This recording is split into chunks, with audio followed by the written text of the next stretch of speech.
Hello అండి, అందరూ ఎలా ఉన్నారు? నేనైతే చాలా బాగున్నాను. మీరు కూడా అందరూ బాగున్నారు కదా? బాగున్నారని అనుకుంటున్నాను. బాగుండాలని మనస్ఫూర్తిగా కోరుకుంటాను. Welcome to my channel captive lifestyle vlogs. నేను మీ భారతిని.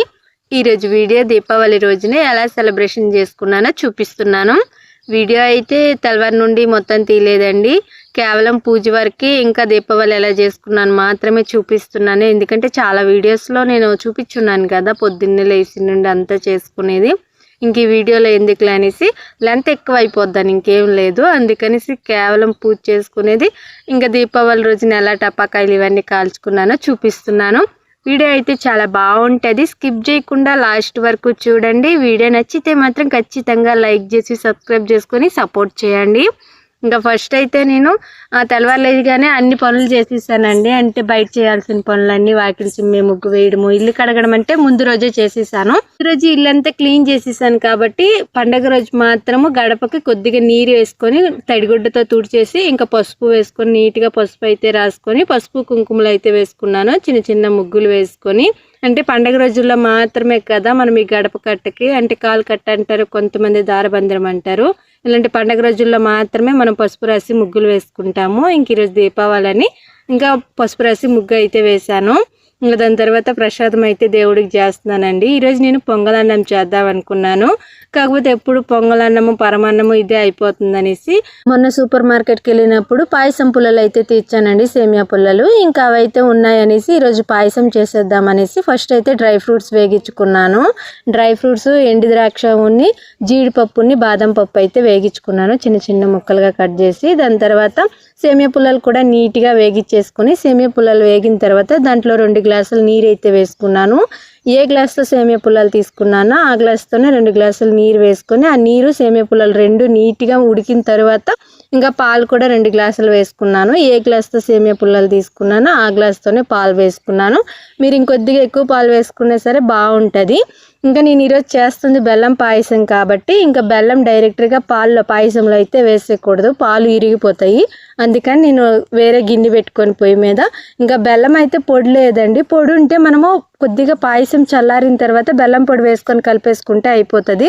ఇంకా నేనైతే బెల్లాన్ని చిన్న చిన్న ముక్కలుగా అయితే కట్ చేశాను. అందుకని ఫస్ట్ అయితే పొయ్యి మీద కొద్ది నీరు వేసుకొని బెల్లం అంతా కరిగేసుకున్నాను. ఇంకా పాయసం కొద్దిగా చల్లారిన తర్వాత ఈ బెల్లం నీరు వేసేసి కలిపేస్తున్నాను. బెల్లం పాయసం ఎప్పుడైనా ఇలానే చేయాలండి.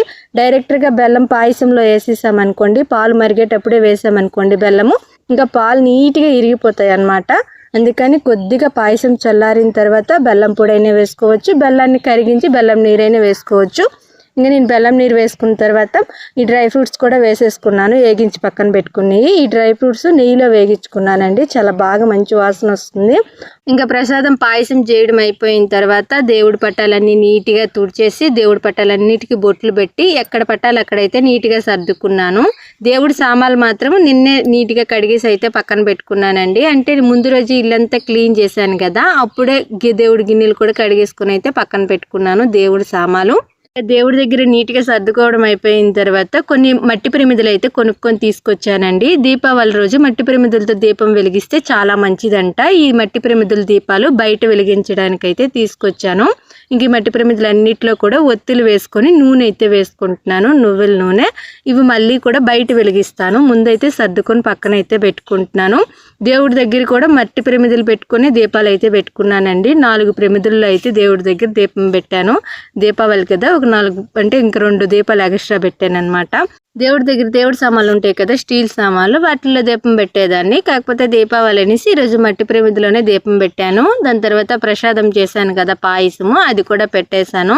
మామూలుగా దీపావళి రోజు లక్ష్మీదేవికే పూజిస్తారు కదా, లక్ష్మీదేవికి బెల్లంతో చేసింది ఏదైనా సరే, పరమాన్నం కానీ పొంగలన్నం కానీ పాయసం కానీ బెల్లం కానీ ఏదైనా నైవేద్యంగా పెడితే చాలా మంచిదంట. ఇంకా నేను పొంగలన్నం చేద్దాం అనుకున్నాను కానీ టైం కుదరలేదని కాదు, చాలాసార్లు అదే చేశానని ఇంక ఈరోజు అయితే పాయసం చేసేసాను. ఇంకా దేవుడి దగ్గర పూజ అంతా అయిపోయిన తర్వాత దీపాలు వెలిగించేసుకున్నాను.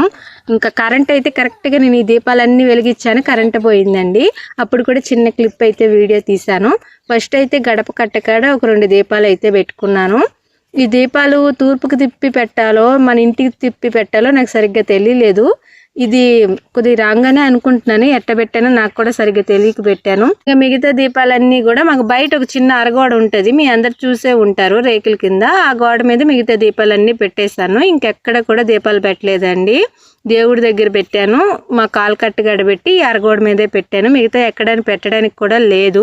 ఇంక ఈ దీపావళి రోజు అయితే చాలా అంటే చాలా వర్షం పడ్డది. ఇంకేదో రాత్రి కొద్దిగా వర్షం ఆగింది, పొగులంతా వర్షం పడినట్టే ఉన్నాం. ఇంక రాత్రికి దీపావళి చేసుకోగలమని అయితే నేను అస్సలు అనుకోలేదు. టపాకాయలు పేలుస్తామని అయితే అస్సలు అనుకోలేదు. ఎందుకంటే అంత వర్షం పడుతుంది, వారం రోజుల నుంచి అసలు గ్యాప్ ఇవ్వకుండా పడుతుంది. ఈ దీపావళి రోజు కూడా అలానే బాగా పడ్డదండి. సాయంకాలం 6 నుండి మళ్ళీ రాత్రి 10 దాకా అయితే గ్యాప్ ఇచ్చింది. ఏదో మేము టపాకాయలు కాల్చుకోవడానికి కావాలి కొద్దిగా గ్యాప్ ఇచ్చింది. ఆ టైంలో అయితే నేను ఇంక అన్నీ కూడా నీట్గా సర్దేసుకొని దీపాలన్నీ పెట్టుకొని అయితే పెట్టేసుకున్నాను. అన్నీ పెట్టాను, టపాకాయలు ఇవేం పేల్చలేదు. ఆ టైంలో మా వారైతే డ్యూటీ నుండి వచ్చారు. మా ఆయన కరెక్ట్గా ఇలాంటి పండగ రోజుల్లోనే ఎప్పుడు డ్యూటీలో ఉంటారండి. నార్మల్ డేల రోజులు మాత్రం ఇంటికాడ ఉంటారు, కానీ ఇలాంటి పండగ రోజుల్లోనే కరెక్ట్గా డ్యూటీ వస్తుంది. ఎప్పుడు కూడా పండగ రోజుల్లో ఇంటికాడ ఉండరు. మొన్న వినాయక చవితికి ఇంటికాడ లేరు, మన దసరాకు కూడా ఇంటికాడ లేరు, ఈరోజు దీపావళికి కూడా ఇంటికాడ లేరు. రాత్రి 9:30కి అయితే ఇంటికి వచ్చారండి. ఆ టైంలో ఇంకా మా ఆయన వచ్చిన తర్వాత నేను టపాకాయలన్నీ కాల్చాను. అప్పుడు దాకా నా పూజ దీపాలు వెలిగించుకోవడము ఇంకా మా ఇంట్లో వంట అన్నీ చేసుకున్నప్పటికి నాకు ఆ టైం అయిపోయిందిలేండి. ఇంకా ఆ టైంలో మా ఆయన వచ్చిన తర్వాత కాల్చాము. ఇంకా మా ఆయన రాగానే మా ఇంట్లో ఒక చిన్న కుక్క పిల్ల అయితే ఉందండి. ఇది మా కుక్క పిల్ల కాదు, ఎవరిదో తప్పిపోయి మా ఇంటికి వచ్చింది. ఆ కుక్కకైతే నేను రోజు అన్నం పెడుతున్నా అంతేని. ఇంకా మా ఆయన ఏమో డ్యూటీ నుండి వచ్చారు కదా, దానికి కొత్త మనిషిలాగా కనిపించారు. అందుకని మా ఆయన చూసి అయితే విపరీతంగా అరుస్తుంది. ఈ కుక్క ఎవరిదో పాపము బాగా పెంచినట్టున్నారు, బెల్ట్ ఇవన్నీ వేసి మెడలో ఒక చైన్ లాంటిది కూడా వేస్తున్నారు. మంచిగా పెంచింది అని, కాకపోతే ఎక్కడి నుండో వచ్చేసిందో ఏమో. ఇంకా మా ఇంటి చుట్టుపక్కలే తిరుగుతూ ఉంటే దానికి అన్నం వేసాను 2 పూటలు. అప్పటి నుండి మా ఇంటికాడే ఉండిపోతుంది. అది చాలా సన్నంగా అయిపోయి ఉంది, కడుపు అంతా ఎండిపోయి ఉందండి పాపము. దానికి ఏదో ఆరోగ్యం కూడా బాగాలేదని అనుకుంటున్నాను. ఇంకా ఆ కుక్క అయితే మా ఇంటికాడ ఉందండి, తెల్ల కుక్క, బాగుంది చూడడానికి. కాకపోతే చాలా రోజుల నుండి అన్నం లేక సన్నగా అయిపోయింది. మా ఆయన వచ్చిన తర్వాత కాసేపు మా బుడ్డోడితో ఆడుకొని స్నానం చేసి వచ్చి ఇంకా టపాకాయలు అయితే కాల్చడం స్టార్ట్ చేసామండి. ఈసారి చుంచి బుడ్డీలు, టపాకాయలు, కాకర పుల్లలు ఇవన్నీ కూడా కొద్దిగా ఎక్కువగానే తీసుకొచ్చారు. అవన్నీ కూడా ఇప్పుడు కాలుస్తున్నాము. తేవడానికైనా ఎక్కువగానే తెచ్చారు, కానీ కాల్చడానికి వీలు కాలేదు. ఎందుకంటే మా బుడ్డోడు కాలుస్తుంటే విపరీతంగా ఏడుస్తున్నాడండి. చాలా అంటే చాలా భయపడుతున్నాడు. వాడికి ఎందుకు ఈ కాకర పుల్లలు, బాంబులు అంటే చాలా భయము. మా ఇంటికాడనే కాదు, ఎక్కడ దూరంగా కాలుస్తున్నా సరే విపరీతంగా ఏడుస్తున్నాడు. వాడు చాలా ఎక్కువగా భయపడుతున్నాడు. ఇంకా వాడు భయపడుతున్నాడని మేము కొద్దిగానే కాల్ చేసి మిగతావన్నీ కూడా పక్కన పెట్టేశాము. ఇంకా విపరీతంగా ఏడ్చేస్తున్నాడు. వాళ్ళ తాతేమో వాడు ఏడుస్తుంటే మమ్మల్ని తిడుతున్నాడు అనమాట. మా బుడ్డోడు ఏడిస్తే వాళ్ళ తాతకి అస్సలు నచ్చదు, అసలు ఏడవనివ్వడు. ఇంకా వాడు ఏడుస్తున్నాడని మా మీద కొద్దిగా మా మామయ్య కోప్పడగానే ఇంకెందుకులే అనేసి అవైతే పక్కన పెట్టేసాము. చాలా వరకు అయితే కాల్చాను. నాకైతే ఈ టపాకాయలు, చుంచి బుడ్డీలు కాల్చాలంటే చాలా ఇష్టము. నాకు అన్ని పండగల కంటే దీపావళిని, వినాయక చవితి అంటే చాలా ఇష్టము. చాలా ఎంజాయ్ చేసేదాన్ని పెళ్లి కాకముందు ఈ 2 పండగలకి. మిగతావన్నీ నార్మలేని, ఇవంటే చాలా ఇష్టము. కాకపోతే చిన్నప్పటి నుండి కూడా ఇన్ని కాకర పుల్లలు, బాంబులు అయితే కాల్చడానికి వీలయ్యేది కాదులేండి. మా నాన్న అన్ని కొని తెచ్చేవారు కాదు. ఈసారి అయితే చాలా ఉన్నాయి, కానీ మా బుడ్డోడే కాల్చనివ్వలేదు. నేనైతే చాలా ఎక్కువగానే కాల్చేసాలండి. ఇంకా వాళ్ళ తాత అయితే మేము ఇవన్నీ కాల్చేంత వరకు మా బుడ్డోడిని అయితే ఎత్తుకొని అలా ఉన్నాడు, ఏడుస్తున్నాడు. నాకు ఈ చిన్నప్పటి నుండి దీపావళి అంటే చాలా ఇష్టము. కాకపోతే ఈ దీపావళి పండుగ నేను చాలా తక్కువ సార్లు సెలబ్రేషన్ చేసుకున్నానండి. చదువు కోసం నేను ఎప్పుడు హాస్టల్లో ఉండేదాన్ని. చిన్నప్పుడు అంతా కూడా హాస్టల్లోనే ఉన్నాను. నేను 3rd క్లాస్లో హాస్టల్లో వేశారు, మళ్ళీ 10th పూర్తయ్యేంత వరకు హాస్టల్లోనే ఉందను. ఇంక ఈ దీపావళి పండుగ ఎప్పుడు కూడా నేను హాస్టల్లోనే ఉండేదాన్ని. ఒక్క సంవత్సరం కూడా మాకు సెలవు ఇచ్చేవాళ్ళు కాదు ఈ దీపావళికి. ఇంకా హాస్టల్లో ఉండడం వల్ల మేము ఎప్పుడు కూడా ఈ దీపావళి అయితే సెలబ్రేషన్ చేసుకునే వాళ్ళం కాదు. అలా 10th అయ్యిందాక నాకు ఇంకా దీపావళి సెలబ్రేషనే చేసుకోవడానికి వీలు కాలేదు. ఇంకా 10th అయిన తర్వాత ఒక 3-4 సంవత్సరాలు పర్లేదు దీపావళి చేసుకున్నాను. దాని తర్వాత మళ్ళీ పెళ్ళి అయిపోయింది. ఇంకా మా అత్త వాళ్ళ ఇంటికాడ అయితే దీపావళి చేసుకునేది చాలా అంటే చాలా తక్కువ. నేను వచ్చిండి ఈ మధ్య మా ఆయన్ని ఎక్కువగా టపాకాయలు ఇవైతే కొనుక్కొని తీసుకురమ్మంటున్నాను. నాకు చాలా ఇష్టము. మామూలుగా అయితే మా ఇంటికాడ చేయరండి, ఎందుకో మా అత్త మా మావయ్యలకి కాల్చడానికి ఇష్టం ఉండదు. ఇన్ని టపాకాయలు చుంచుబుడ్డిలు ఇవన్నీ ఉన్నాయి కానీ మా మావయ్యని మా అత్త ఒక్కరంటే ఒక్కటి కూడా కాల్చలేదు. అన్నీ కూడా నేను మా ఆయనే కాల్చాము. మా బుడ్డోడు అయితే అసలు దగ్గరికి కూడా రాలేదు. వాళ్ళకి ఎందుకో పెద్దగా ఇష్టం ఉండదు. నాకైతే భలే సరదా అండి. ఇంకా నేను చెప్పాననే అన్నీ అయితే తీసుకొచ్చారు. అవన్నీ కూడా ఈరోజు అయితే కాల్చాను. చాలా సరదా అనిపించింది. చిన్నప్పటి నుండి నాకు ఈ పండుగ అంటే చాలా ఇష్టం, కానీ సెలబ్రేషన్ చేసుకునే దానికి వీలు కాకుండా అయిపోయేది. ఎప్పుడు హాస్టల్లోనే ఉండేదాన్ని. ఇంకా పెళ్లి కాకముందు ఒక 4 సంవత్సరాల దాకా అనుకుంటా కాల్చాను.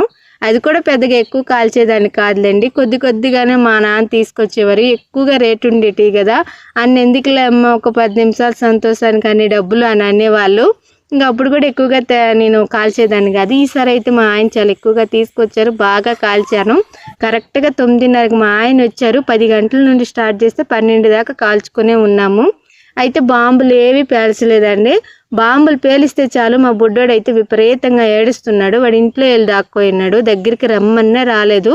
మరి భయం అలానే ఉండిపోద్దో పెద్ద అయిన తర్వాత తగ్గుద్దో నాకు తెలియటం లేదు. ఇంకా నాకు వీలైనంత వరకు చుంచిబుడ్డీలు భూచక్రాలు అన్నీ కూడా కాల్చేశాను. అంటే సౌండ్ రాకుండా ఉండేవన్నీ కూడా కాల్చాను. మిగతా సౌండ్ బాంబులు ఇవన్నీ పేలుతాయి కదా, అవన్నీ కూడా కాల్చలేదు. వాళ్ళ నాన్న ఒక్కటే అంటే ఒకటి కాల్చారండి బాంబు. దానికే గంట సేపు ఏడ్చాడు మా బుడ్డోడు. అంత భయపడుతున్నాడు వాడు ఎందుకో ఈ బాంబుల్ని. ఇంటి దగ్గరగా ఉండే ఒక ఇంట్లో అయితే చిన్న పాప ఉందండి, మా బుడ్డోడు కన్నా చాలా చిన్న పాప. ఆ పాప అస్సలు భయపడటం లేదు, ఈడు మాత్రం విపరీతంగా భయపడుతున్నాడు. ఆ పాప ఎంత బాగా ఆడుకుంటుందో ఈ బాంబులు టపాకాయలు వీటన్నిటితోనేని. మా బుడ్డోడు మాత్రం చాలా అంటే చాలా భయపడుతున్నాడండి. చిన్న పిల్ల ఆ పిల్ల. మా బుడ్డోడి కాడికి ఒక 6 నెలలు 7 నెలలు చిన్నది అనుకుంటా. ఆయన చాలా చక్కగా ఆడుకుంటుంది భయపడకుండా. ఇంకా టపాకాయలు చుంచుబుడ్లు అన్నీ కాల్చడం అయిపోయిన తర్వాత పాము బిళ్ళలు ఉంటాయి కదా, అవి కూడా కాలుస్తున్నాము. చిన్నప్పుడు ఈ పాము బిళ్ళలు ఇంట్లో కాలిస్తే లాస్ట్లో ఈ పాము బిళ్ళలు అంతా కాల్చేయడం అయిపోయిన తర్వాత ఎక్కడ కాలుస్తామో అక్కడ ఒక నల్ల మరక అయితే అయ్యిదండి. మా ఇంట్లో మా అమ్మ ఒక 2-3 సంవత్సరాలు కాల్చింది. ఆ కాల్చిన ఆ నల్ల మరక మొత్తం సంవత్సరం మొత్తం కూడా ఉండేది ఆ మరక. అప్పుడు నాకు అది బాగా గుర్తు, అంటే దీపావళి రోజు ఇది కాల్చాము అని గుర్తుగా అయితే సంవత్సరం మొత్తం ఆ మరక ఉండేది. నాకు ఇప్పుడు ఇవన్నీ అయితే గుర్తొస్తున్నాయి. చాలా బాగుంది చిన్నప్పుడు జరిగినవన్నీ గుర్తొస్తుంటే. చిన్నప్పుడు అంటే మరి చిన్నప్పుడు కాదు, పెళ్లి కాకముందు అంటే మనం చిన్నోళ్ళమే లేండి. పెళ్ళి అయిన తర్వాత సడన్ గా పెద్దోళ్ళం అయిపోతాం అనమాట. ఇంక ఈ వీడియో అయితే ఇంతేని. వీడియో నచ్చుంటే మాత్రం ఖచ్చితంగా లైక్ చేసి సబ్స్క్రైబ్ చేసుకుని సపోర్ట్ చేయండి. వీడియో చాలా మంది చూస్తున్నారు కానీ చాలా తక్కువ మంది లైక్ చేసి సబ్స్క్రైబ్ చేస్తున్నారు. ప్లీజ్ మీరు లైక్ చేస్తే నా వీడియో ఇంకొంతమందికి రికమెండ్ అవుద్ది. మీరు సబ్స్క్రైబ్ చేసుకుంటే నేను పెట్టిన ప్రతి ఒక్క వీడియో కూడా మీకు నోటిఫికేషన్లో వస్తుంది. థ్యాంక్ యూ అండి. Bye bye.